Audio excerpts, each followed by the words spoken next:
Assalamualaikum warahmatullahi wabarakatuh.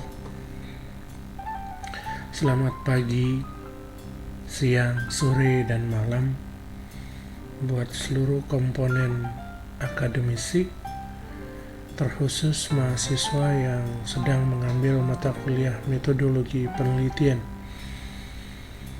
Hari ini saya mau bahas perihal materi populasi dan sampel yang merupakan bagian dari materi metodologi penelitian.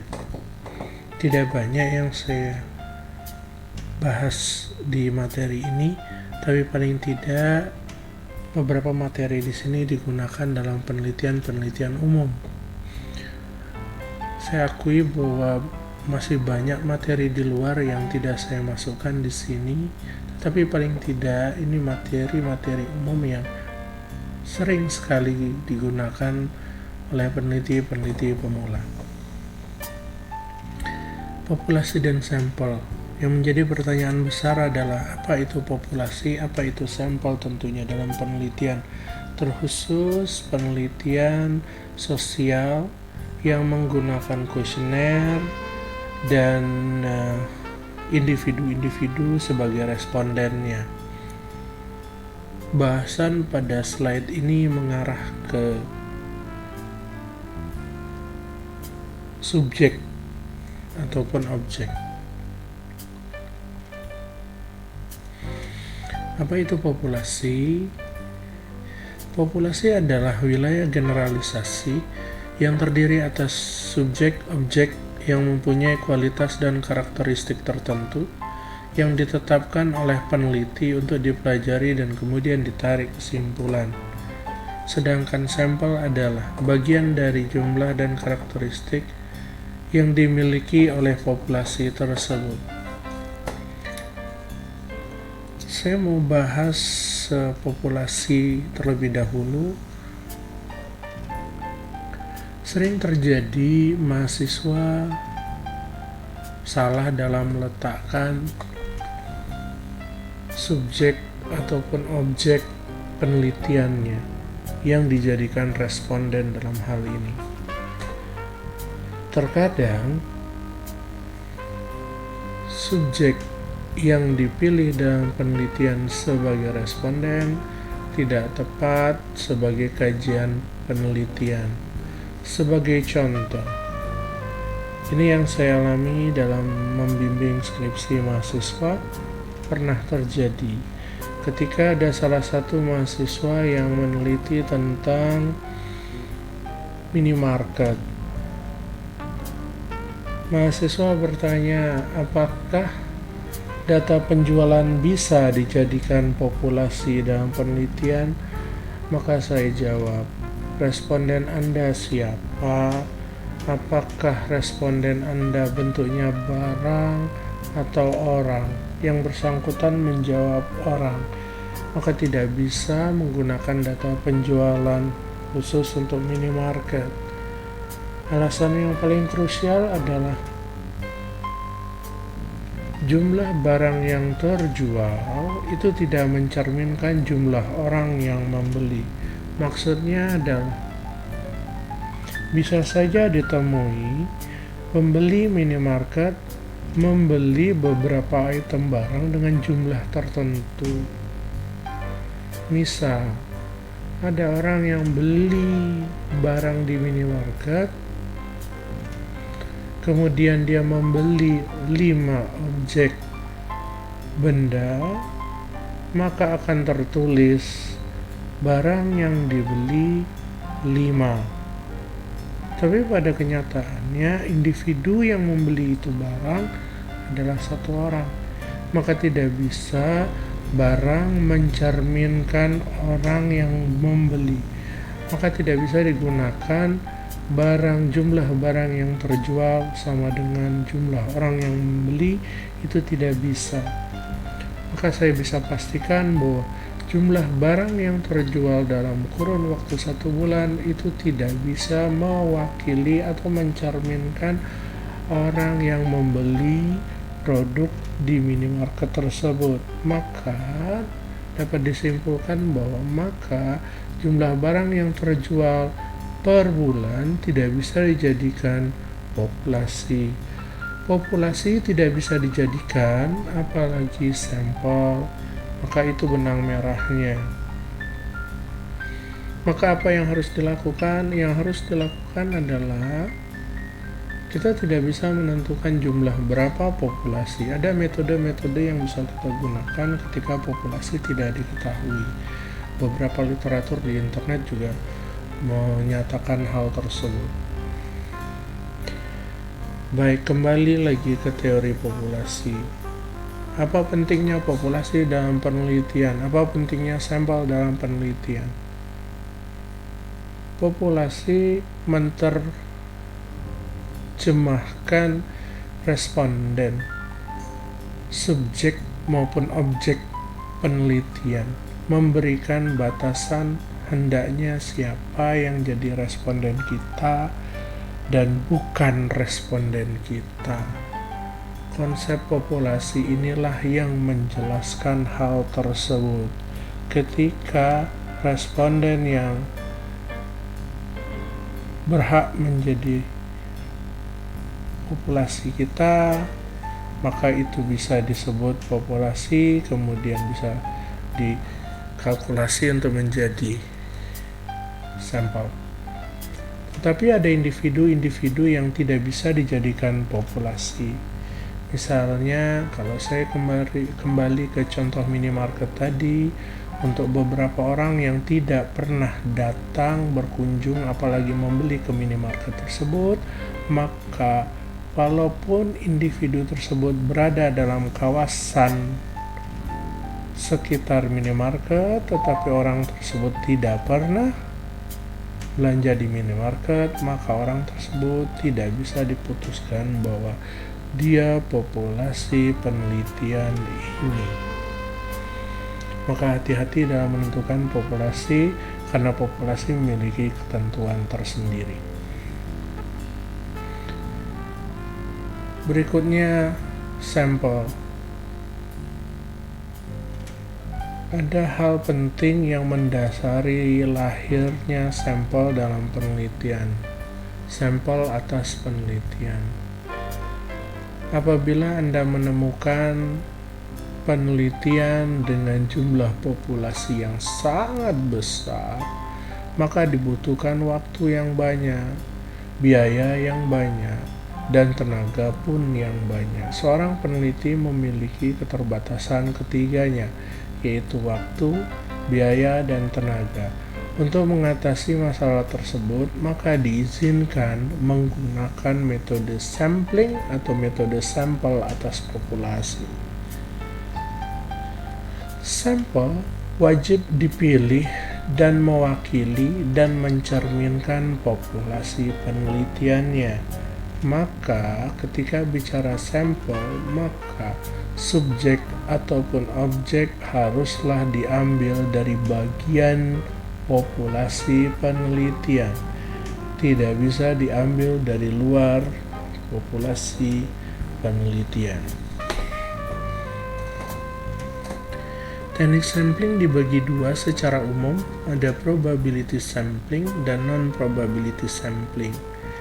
Probability sampling adalah teknik pengambilan sampel yang memberikan peluang yang sama bagi setiap unsur populasi untuk dipilih menjadi anggota sampel. Sedangkan non-probability sampling, teknik pengambilan sampel yang tidak memberikan peluang atau kesempatan yang sama bagi setiap unsur atau anggota populasi untuk menjadi sampel. Maksudnya adalah ketika bicara populasi yang sifatnya probability sampling, maka jumlah populasi harus diketahui berapa jumlahnya. Saya ulangi, untuk bicara tentang probability sampling, maka harus diketahui berapa jumlah populasinya. Ketika tidak diketahui jumlah populasinya, maka tidak bisa digunakan teknik probability sampling. Gunakan non-probability sampling jika populasi tidak diketahui. Probability sampling biasa disebut random, acak. Untuk mengacak data tentunya kita harus tahu jumlah. Sebagai contoh, kalau populasinya 1000, sampelnya 100, maka kita bisa gunakan acak untuk mendapatkan 100 orang dari 1000 orang populasi. Kita bisa gunakan acak. Nah, kalau populasinya tidak diketahui, maka kita tidak bisa gunakan metode acak tentunya. Secara teknis seperti itu. Maka, jika populasi tidak diketahui, maka probability sampling tidak bisa digunakan. Gunakan non-probability sampling. Secara umum, saya ulangi, saya pertegas, teknik sampling ada dua, probability sampling, non-probability sampling. Syarat utama probability sampling adalah populasinya diketahui jelas jumlahnya. Jika tidak diketahui dengan jelas, maka Anda bisa gunakan non-probability sampling.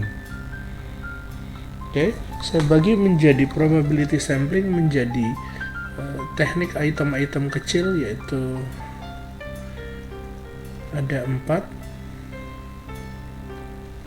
Yang pertama, simple random sampling. Simple random sampling adalah metode probability sampling dengan mengambil sampling secara acak yang paling sederhana dengan tidak meletakkan kategori-kategori tertentu pada populasi yang diambil sebagian untuk dijadikan sampel.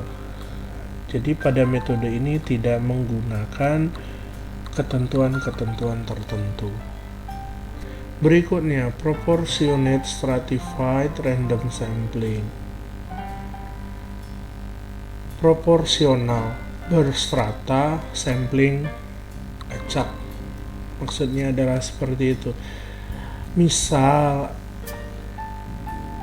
responden kita memiliki stratified atau strata-strata yang akan kita bedakan berdasarkan strata tersebut. Contoh, pendidikan SD, SMP, SMA, dan perguruan tinggi. Apabila kita sudah ketahui jumlah populasi kita sekian, kemudian sampel kita sekian, maka kita bisa kalkulasi secara proporsional besaran sampel berdasarkan strata yang digunakan. Maksudnya adalah apabila sampel kita 100, kemudian kita mau ambil responden dengan proporsional, maka kita harus bagi. Sebagai contoh, SD, tamat SMP, tamat SMA, tamat diploma, dan tamat S1. Ada 5 item yang mau dibahas. Apabila dia proporsionate, maka setiap item harus terisi paling tidak 20 orang minimal. Maka 20 dikali 5 item jadinya 100 jumlah sampel lengkap. Seperti itu. Maka itulah proportionate stratified random sampling. Dari jumlah 1000 orang populasi, kita ambil acak tamat SD 20 orang, kemudian tamat SMP 20 orang, tamat SMA 20 orang, tamat diploma 20 orang, dan tamat perguruan tinggi pun 20 orang. Lengkap sampel 100 orang. Seperti itu. Kemudian yang berikutnya adalah disproportionate stratified random sampling. Ini sedikit berbeda dengan proportionate random sampling. Ketika seorang peneliti menemukan bahwa terjadi ketidakcukupan jumlah item. Sebagai contoh, saya ulangi yang contoh di atas. SD, SMP, tamat SD, tamat SMP, tamat SMA, tamat diploma, dan tamat S1. Dari total populasi, ternyata tamat SD tidak memenuhi 20 orang. tamat SMA tidak memenuhi 20 orang, tamat diploma tidak memenuhi 20 orang. Maka hendaknya SD, SMP, dan diploma digunakan seluruhnya, kemudian jumlahnya ditambahkan yang lebih, dalam hal ini SMA dan perguruan tinggi harus ditambah sehingga cukup sampelnya 100. Tetapi jumlahnya tidak proporsional, jumlahnya tidak setara. Makanya disebut disproportionate stratified random sampling, di mana jumlahnya tidak proporsional tapi berstrata, sampel acak. Maka disebut disproportionate stratified random sampling, seperti itu. Kemudian yang berikutnya adalah cluster sampling. Cluster sampling ini dikarenakan jumlah populasi terlalu besar, maka diambil beberapa objek atau subjek yang bisa digunakan untuk mewakili jumlah populasi. Populasi yang terlalu besar umumnya digunakan metode cluster sampling. Sebagai contoh, pemilihan presiden. Ketika bicara satu wilayah, misalnya Jakarta hanya diambil sedikit wilayah saja untuk menjabarkan wilayah Jakarta. Misal beberapa kecamatan, beberapa kelurahan misalnya diambil cukup, dan itu dianggap sudah mewakili wilayah Jakarta seutuhnya. Nah, pada cluster sampling, khususnya untuk cluster yang besar, untuk populasi yang besar, terkadang terjadi perbedaan jumlah. Kalau pemilihan presiden misalnya, terjadi perbedaan jumlah antara data dari institusi satu dengan data dari institusi survei yang lain, itu berbeda terkadang. Hal ini wajar karena sering terjadi perbedaan tempat mengambil data. Misal institusi survei A mengambil di wilayah A, B, C, D, tapi institusi survei B mengambil di X, Y, Z, dan ini bisa saja terjadi perbedaan data mengenai hasil survei. Itu yang terjadi pada probability sampling, khususnya cluster sampling dengan jumlah yang sangat besar. Berikutnya metode non-probability sampling. Saya kasih contoh beberapa yang sering digunakan. Ya, yang pertama adalah sampling insidental, di mana teknik sampling ini mendapatkan respondennya itu secara kebetulan, di mana peneliti tidak mengetahui berapa jumlahnya populasi. Seperti minimarket tadi yang saya sebut sebagai contoh. Misalnya minimarket, jumlahnya kita tidak tahu berapa pelanggan per hari, per bulan, atau per minggu, tidak diketahui. Maka peneliti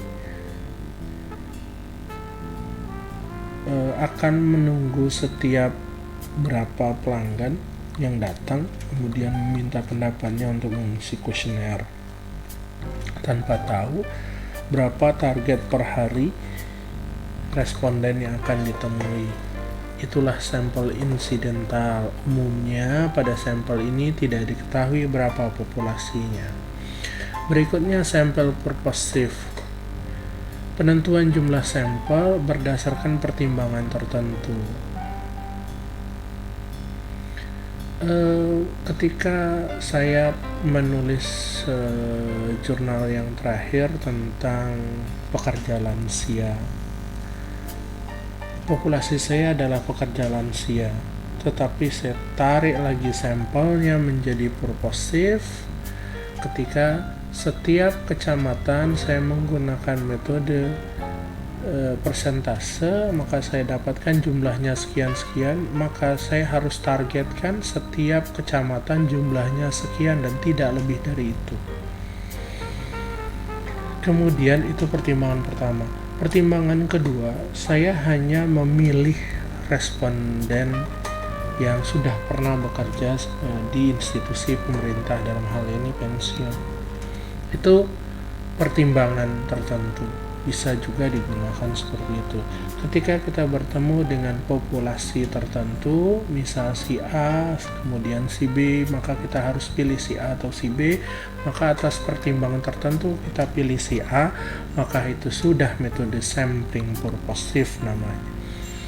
Berikutnya metode sampling jenuh. Sampling jenuh ini diterapkan apabila jumlah populasinya terlalu sedikit. Saya sering menetapkan kepada mahasiswa, apabila populasi Anda kurang dari 30 subjek maupun objek, maka gunakan populasi sama dengan sampel atau metodenya adalah sampling jenuh. Yang keempat, snowball sampling. Snowball sampling memang jarang digunakan di skripsi terutama. Tetapi untuk survei media massa, snowball sampling sering digunakan, terutama untuk objek atau subjek dalam tanda petik berisiko tinggi. Biasanya digunakan snowball sampling. Snowball sampling ini digunakan untuk responden yang awal mulanya jumlahnya kecil kemudian membesar. Misalnya ingin meneliti suatu objek yang sedikit menantang bahaya, misalnya respondennya pengguna narkoba sebagai contoh saja. Misal awal kita hanya tahu bahwa pengguna narkoba si A, satu orang cukup, saya pertegas, satu orang cukup. Kemudian kita tanya-tanya si A, kita temui, kita ajak ngobrol, kemudian di akhir wawancara kita tanya, si A, apakah Anda punya teman yang juga menggunakan narkoba? Si A akan jawab, oh ada si B dan si C. Kita temui si B dan si C.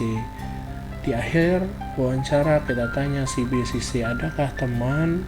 Oh ada si D dan si E. Si C juga saya ditanyakan seperti itu, maka dia jawab, oh si F, si G.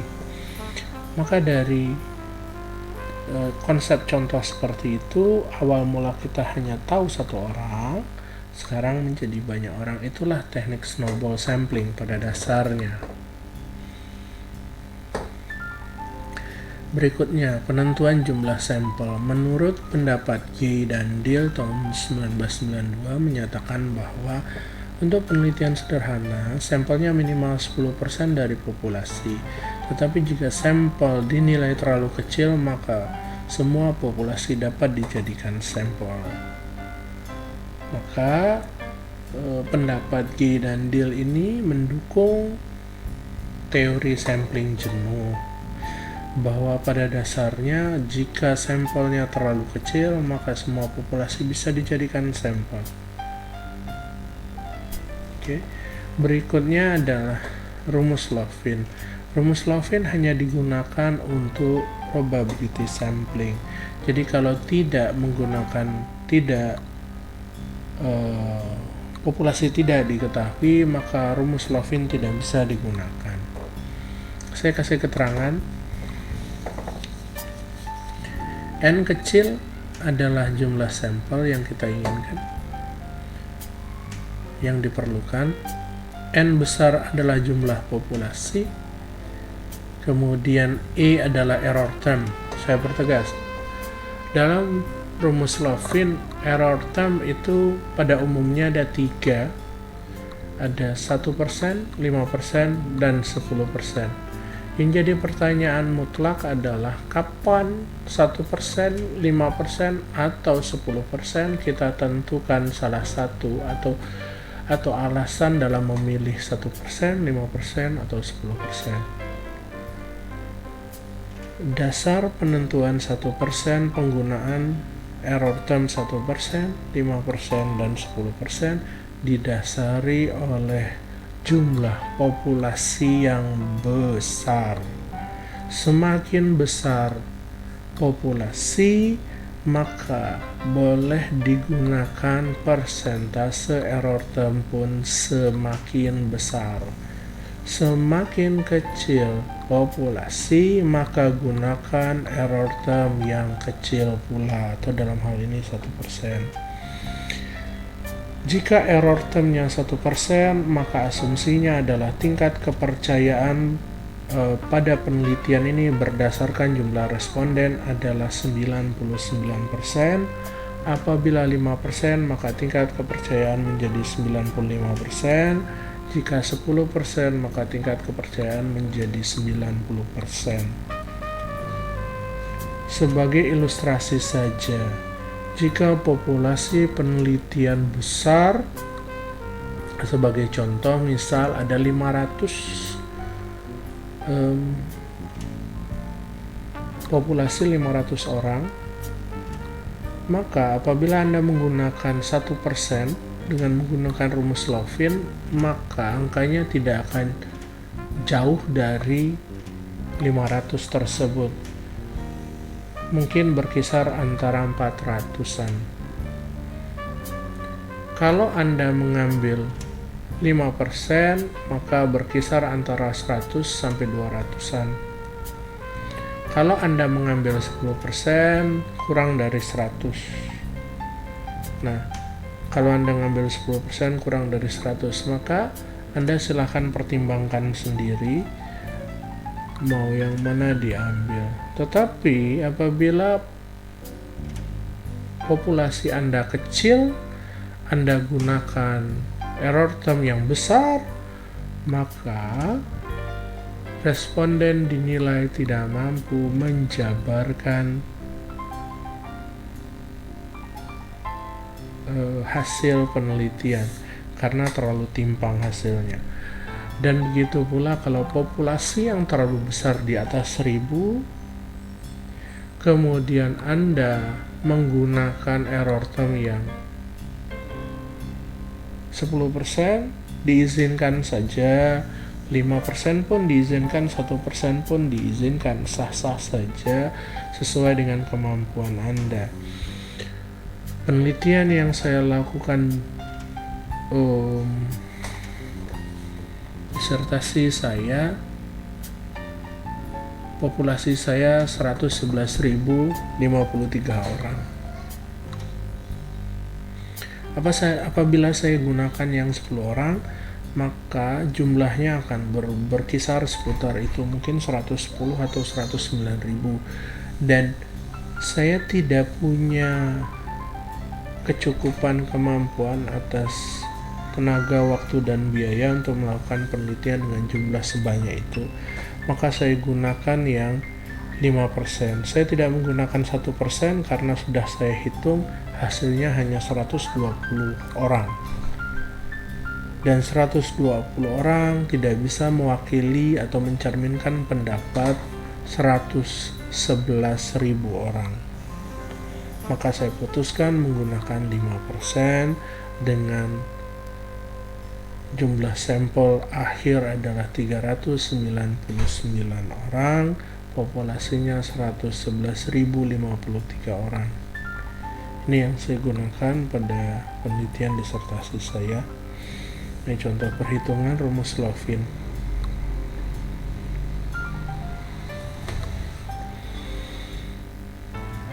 Ada pertanyaan mahasiswa sebelumnya.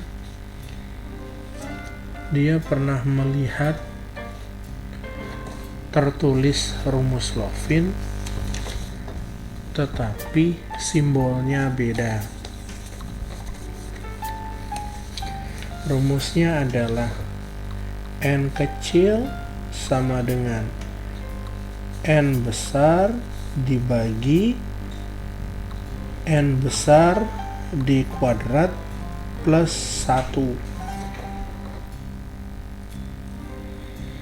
Saya ulangi rumusnya, N sama dengan N besar per N D kuadrat plus 1.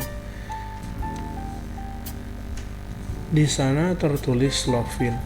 Saya pernah membaca salah satu artikel yang menyatakan bahwa pada dasarnya rumus menggunakan ND kuadrat, kalau Slovin menggunakan NE kuadrat, walaupun secara perhitungan angka dia pasti sama, karena kalau Slovin menyebut error term itu dengan simbol E, tapi kalau ini menyebut error term dengan D.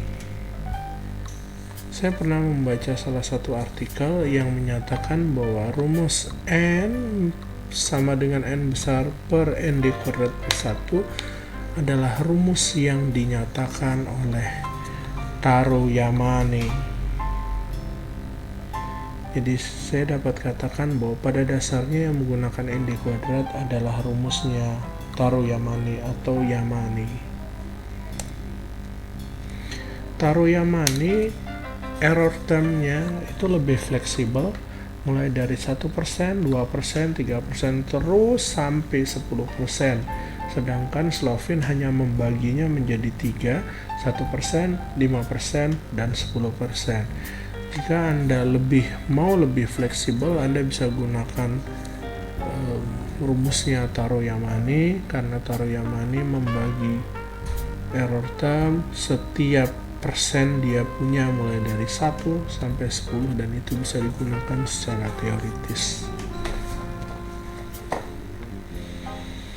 Ini kalau populasi tidak diketahui, salah satu pendapatnya Malhotra saya gunakan, di mana Malhotra mengatakan bahwa melalui riset pemasaran, bukunya riset pemasaran,